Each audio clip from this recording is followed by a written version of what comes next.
Alors qu'est-ce que c'est que ce truc? Qu'est-ce que c'est que cette bagnole? Personnellement, j'en avais jamais entendu parler avant qu'elle soit ajoutée sur Forza Horizon 5. Comme quoi, les jeux, c'est un bon moyen de découvrir des trucs qu'on ne connaissait pas.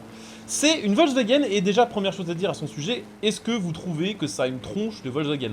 Franchement, à cette époque-là, parce que c'est une voiture des années 70, toutes les Volkswagen, elles avaient un peu la même gueule. Alors oui, il y avait le combi, bien sûr, qui était très différent d'une coccinelle, mais elles étaient toutes très arrondies, très chromées, avec des phares un peu similaires. Là, rien à voir. Et pourtant, c'est bel et bien une nouvelle Volkswagen qu'on peut débloquer sur Forza Horizon 5. Elle est en sélection de festival, elle est à 20 points. Comme d'hab, 20 points, ça se fait très vite et très facilement. Je vous conseille de la débloquer parce que... alors moi, je ne l'ai pas encore testé, mais de ce que j'ai pu voir dans les commentaires du chat quand je l'ai débloqué, cette voiture-là est assez customisable et elle est pas mal améliorable. Et elle est même apparemment assez rapide avec les améliorations. Donc, c'est un peu maintenant ou jamais parce qu'une fois qu'elle sera plus dispo en sélection de festival, on ne sait pas quand on aura une nouvelle occasion pour la débloquer. Donc elle vient d'arriver sur le jeu, 20 points. Et petite pépite, en vrai, je trouve qu'elle a une vraie, comment dire, une vraie vibe, un bon flow, et j'aime bien son design, alors que d'habitude, c'est vrai, les Volkswagen des années 70, je suis pas trop fan, mais celle-ci, je trouve qu'elle est cool. Il y a plein de trucs que j'aime bien. Déjà, le format, on va dire, un peu coupé, je sais pas si on peut dire coupé sport, parce que c'était pas vraiment sportif, mais le format coupé est sympa. Il y a plein de trucs que j'aime bien, même les feux avant et tout, un peu penchés vers le sol. Si on regarde de profil comme ça, on dirait une vieille Lambo ou une vieille Maserati un peu rapetissée. Et je sais pas, j'aime bien l'arrière aussi, avec l'espèce de petit pare-choc sous le pare-choc là, avec les petites grilles. Et je sais pas, je trouve qu'elle est cool, voilà. Alors après, je sais pas ce que ça va donner niveau conduite, mais comme ça, visuellement, plutôt sympa. Donc c'est une voiture qui n'a pas été vendue en Europe. Elle était réservée au marché sud-américain. Elle a été produite au Brésil pendant les années 70 à seulement 10 000 exemplaires. Donc c'est quand même une rareté, hein. Je pense que pour en trouver une en bon état en Europe, il faut se lever très tôt. C'était basé sur un châssis de Volkswagen Type 3, donc c'était la notchback. Et c'était peut-être considéré comme sportif à l'époque. C'est pas très puissant, hein. On a un petit moteur 4 cylindres à plat, 1,7 litre qui fait 75 chevaux, en atmo évidemment. 75 chevaux, mais 850 kg. Donc c'est assez léger et on va dire que, allez, même si c'est pas considéré comme sportif, c'est pas un veau non plus. Vous voyez ce que je veux dire? C'est le rapport puissance d'une voiture un peu classique des années 2020. Donc 850 kg, 75 chevaux. 0 à 116 secondes, donc là, ouais, faut pas être trop pressé. Et vitesse de pointe, je crois que c'est 160 km/h. Après, en vrai, ce qui la pénalise de fou, c'est qu'on a une boîte 4 ultra longue, voilà, où tout met 1000 ans. Mais je pense que déjà, en la passant en boîte 5, on aura un comportement bien différent. Elle sera toujours dans la bonne zone de tours par minute et elle sera plus efficace. Mais déjà, bonne vibe, en tout cas au niveau du design. Son assez sympa parce qu'elle fait pas le même son que les autres coccinelles ou autres Volkswagen du jeu qui sont dans le même type de motorisation. Aussi parce qu'on a un moteur plus gros. Et puis que vous dire de plus? Alors en vrai, conduite ok. Alors après, c'est classe D, hein. Classe D 250, donc autant vous dire que c'est pas un monstre.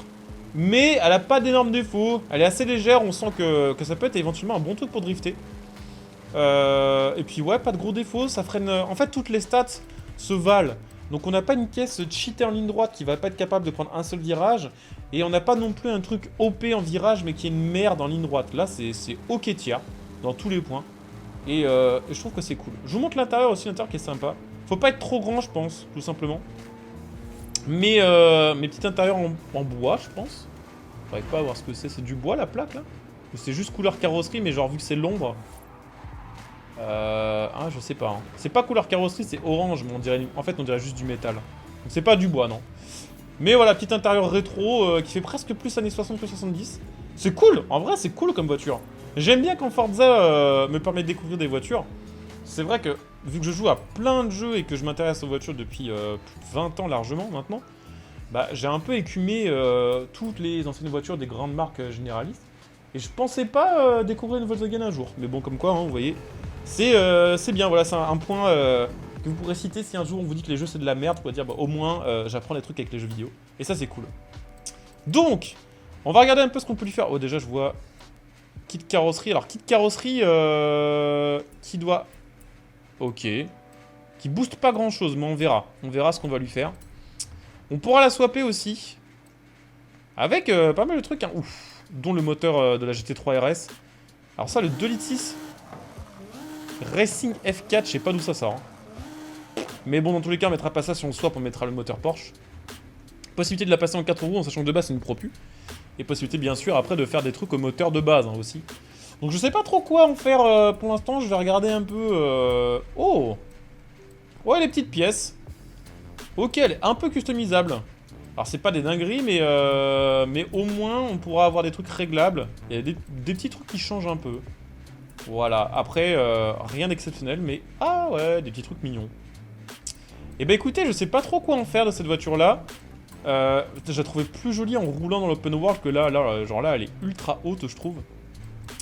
Je vais essayer de l'améliorer et d'en faire un truc correct. Je pense qu'on va viser genre une catégorie genre C ou un truc comme ça.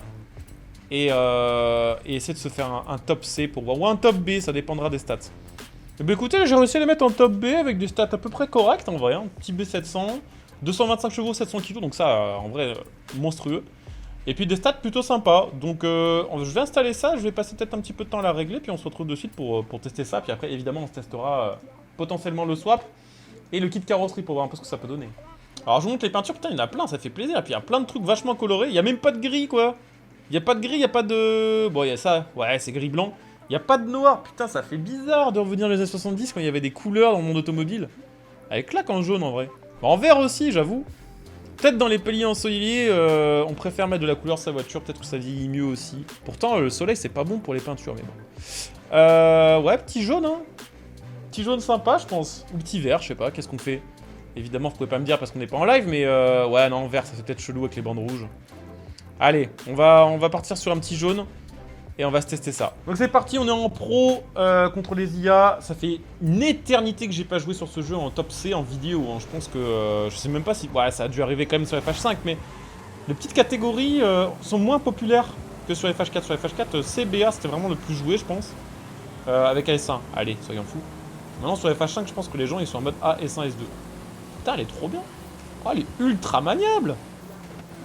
Alors après j'ai pris un petit circuit effectivement, j'ai pas pris un circuit d'autoroute pour des raisons évidentes, c'est que c'est pas une voiture d'autoroute. Mais la boîte est un peu longue. C'est vrai que ça a été un peu le problème, on va dire que là j'ai dû faire le choix entre les améliorations. Et en ayant un peu de puissance, en ayant des meilleurs freins, des meilleures suspensions, je pouvais pas mettre la boîte course, sinon, sinon on dépassait le top C. C'est pas la VMAX le problème, c'est l'accélération, c'est que la boîte est longue. En 4ème ça se sent. On va dire que jusqu'en fond de 3, ça va, la voiture, elle a quand même de la gouache. Mais en début de 4ème, ma voiture, elle est en mode je ne peux pas. Donc on verra. Mais elle est cool, elle a une bonne maniabilité, une accélération sympa, puis je sais pas, il y a un bon feeling avec la manette, vous savez. Des fois, il y a des voitures qui paient pas de mine, mais en fait, on les joue, on s'amuse bien avec. On a une bonne surprise, et c'est ça aussi qui est cool avec Forza Horizon, c'est que globalement, ils arrivent toujours à, sur une voiture ajoutée sur le jeu, à mettre quelque chose dessus qui va faire que vous allez avoir envie de la jouer, que ce soit les customs, que ce soit le son, que ce soit des fois la conduite. Et sur celle-ci, bah, c'est essentiellement la conduite. Hein. Après, le design aussi est cool. Elle a même un petit côté... je vais me faire insulter dans les commentaires pour avoir dit ça, mais je trouve qu'elle a un petit côté Jaguar type E, mais genre de très loin. Genre à l'arrière. Bon, après, elle est pas cheatée. Il manquerait... je pense qu'avec une boîte course, on c'est premier. Après, on est quand même en difficulté pro, donc on n'est pas non plus contre les drivatars les plus lents du game. Mais c'est vrai que là, je pense qu'on va pas gagner. Hein. Donc, top C, pourquoi pas, mais peut-être un peu moins de puissance et mettre une boîte 5. Mais après, elle n'est pas monstrueuse en accélération, vous voyez ce que je veux dire? Je pense que là, enlever de la puissance, ça va se voir directement. Vous enlevez 20 chevaux dessus, je pense que vous dégringolez de 10, 15, 20 points d'indice performance, vu qu'elle est ultra légère. Ça a un énorme impact. Donc, elle est cool. Elle est ok jouable, mais elle est vraiment pas cheatée. Alors après, peut-être que j'ai mal réglé ou amélioré. Elle me paraît ok, mais pas dingue. Je voulais tester un petit truc quand même, parce qu'après évidemment on va aller tester le swap et tout ce qui va avec, mais je voulais tester quand même d'améliorer cette voiture-là full avec le moteur de base pour voir déjà un peu jusqu'où elle pouvait aller. Parce que c'est vrai que là, j'ai mis peut-être un tiers des améliorations seulement, il y avait plein de choses dispo. Donc j'ai envie de voir ce que ce petit moteur à l'ancienne peut donner sur Forza Horizon 5 si on le passe en turbo déjà. Donc on va s'installer ça, on fera juste un petit test vite fait avant d'aller swap. Bah c'est pas tant que ça, hein, 270 chevaux en fait. Donc c'est pas oufissime en turbo. Après bon c'est un moteur de l'époque. C'est un moteur, d'ailleurs si je dis pas de bêtises, je crois que c'est dans les... Ouais peut-être pas dans les derniers mais... Ça a été dans les derniers moteurs refroidissement par air Donc en mettant en full avec le turbo, on est à 270 chevaux pour 860 kg, 800 kg pardon. Donc on a gagné quand même un peu de poids par rapport à l'origine. Mais forcément turbo, moteur plus lourd. Donc un peu plus lourde que juste avant, mais plus puissante. On a la boîte course. Et en vrai, la voiture, elle a d'être plutôt sympa. D'ailleurs, je regardais vite fait la boîte.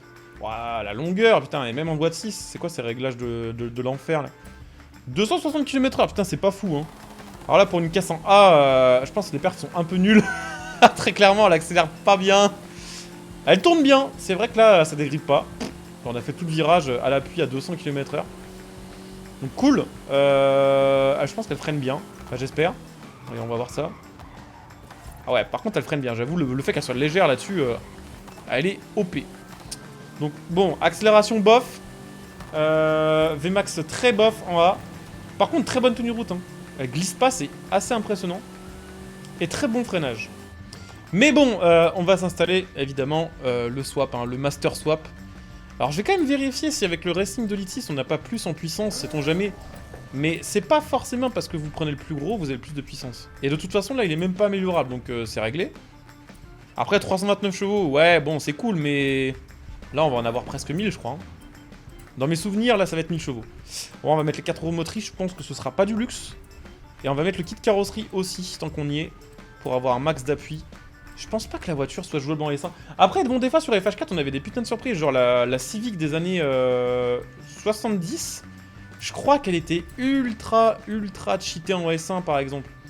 Donc des fois on a des bonnes petites surprises, des voitures qui de base ne paient pas de mine, mais en fait vous changez 2-3 trucs, elles deviennent ultra pétées. Alors ça je vais garder pour le style, j'aime bien. Un petit capot Forza, est-ce que ça rajoute de l'appui? 1.11, 1.16. Non, mais bon après c'est pour le design. Et les petites... Ah oui, pour faire une prépa rallye. Ouais, non. Non, c'est bon. Ok. Faut qu'on remette la réduction de poids, bien sûr, puisque quand on met un kit large sur le jeu, faut remettre la réduction de poids. Et ouais, bon, déjà là, c'est pas mal. Hein. C'est pas mal, mais je pense que ça va être encore plus absurde dans un petit instant. Ah, les pneus, ils sont... Enfin, les roues sont fines de fou. Peut-être qu'avec le kit large, on va pouvoir mettre des roues plus grosses. Des fois, on peut faire ça sur Forza, c'est aussi l'intérêt. Ah, je pense que 1000 chevaux, hein. Oh, ça va être débile. Ça va peut-être être moins débile que d'autres caisses qu'on a testées sur le jeu récemment qui sont vraiment absurdes. Mais quand même, c'est pas mal. Hein. C'est quand même pas mal. Ah, voilà, des gros pneus. En 275, c'est ça qu'on veut. Putain, on va aller en top S1. Même plus qu'en top S1, c'est quoi ce délire? Attendez, je peux me mettre en top S1 facilement ou pas? Ouais, non, c'est de la merde un peu. 899. Ah, est-ce que on se la testerait pas en course pour voir? Parce que elle est peut-être OP. On va changer les jantes, peut-être. Pour gagner un peu de poids. Comme ça, on peut la tuner en plus. Et je pense que ça, avec des grandes jantes, genre années 80, enfin pas grandes, mais ouais, ce genre de truc là. Ça tue, non? Moi, je trouve ça cool. Genre ça aussi. Hein. Les petites BBS du Seigneur là. Ça, j'avoue, j'aime. Mais ça aussi, je trouve que c'est cool en fait. Genre, même, je préfère ça. Mais je pense que vous allez me détester si je mets ça et je mets pas ça en fait. Mais tant pis, c'est la mienne. On est où niveau perf là? 899, putain, j'aimerais bien avoir la top S1. Bon alors top S1, ça y est, hein, 957 chevaux, 1.8 en jeu latéraux, oh, ça va être une saucisse. Oh, ça va être inconduisible. Alors, on va regarder un peu les réglages, parce que là je pense que ça va être chaud. Allez, bah c'est parti pour le petit test en S1, je pense qu'on va se faire laver quelque chose de bien. On va voir, hein, ça va peut-être être la turbo surprise. Ah, c'est pas mal, hein. Ah bon, ça allait jusqu'ici. Il y a un problème avec cette caisse, hein, peu importe le moteur qu'on met, peu importe la boîte qu'on met, en quatrième, il n'y a plus de jus du tout, quoi. Alors après là ça va, bon avec 900 chevaux pour 900 kg c'est correct. Mais même là en ayant une boîte courte j'ai l'impression qu'elle est longue, c'est très bizarre. Par contre le maniement est bizarre. En fait j'ai l'impression que la voiture prend zéro roulis déjà. Genre aucun. Genre, elle ne se déporte jamais. Mais elle est pas ultra efficace pour autant en fait. Mais c'est assez spécial à conduire. J'ai l'impression d'avoir une... je vais dire une F1 mais non ça n'a rien à voir. C'est juste qu'en fait la voiture prend tellement pas de roulis que c'est un peu chelou en fait. Et en fait on est en train de gagner donc est-ce qu'elle est cheatée et juste je m'en rends pas compte? Ou est-ce qu'on a juste de la chance là sur le départ de l'épreuve? Je sais pas. Hein. Bah, le freinage est bon, ça c'est sûr, l'axel elle est ok. Et la tenue de route je pense que ça va tant qu'on n'est pas genre à 300 et qu'il y a un virage un peu large à prendre parce que je pense que là il n'y a plus personne en fait. Donc c'est plutôt sympa dans tous les cas, je trouve que c'est cool d'avoir des voitures un peu méconnues parce que bon clairement quand elle a été ajoutée sur le jeu et qu'elle a été annoncée, personne dans le chat la connaissait.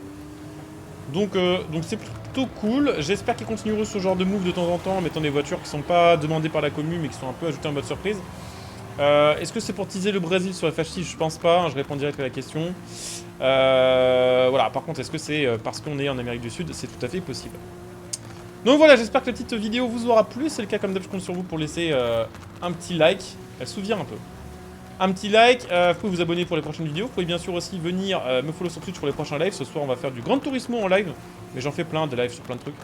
Donc n'hésitez pas. Et puis comme d'hab, vous pouvez aussi soutenir en utilisant votre Prime. Vous pouvez aussi soutenir en utilisant mon lien Instant Gaming que vous trouverez sur cette vidéo pour acheter vos jeux à prix réduit en donnant un petit coup de pouce gratuitement à la chaîne par la même occasion. Donc n'hésitez pas à acheter un petit coup d'œil. C'est toujours cool. Voilà, tout simplement. Le soutien gratuit, c'est toujours cool. Donc voilà, écoutez, on arrive sur la fin de la vidéo et la fin de la course. Et ben on a gagné, on va gagner, on n'a pas encore gagné, hein, mais je pense qu'on va gagner. Et je m'attendais pas à ça. Elle est pas cheatée, vraiment. Vous dites pas que là, on a gagné contre des drivateurs en pro, donc elle est pétée. Non, on a juste une voiture qui est ok, mais sans plus, en termes de perf. Donc voilà, on se retrouvera très bientôt pour des nouvelles vidéos, dès demain. De toute façon, vous connaissez, hein, une vidéo par jour. Donc à demain, bonne journée à tous, ciao!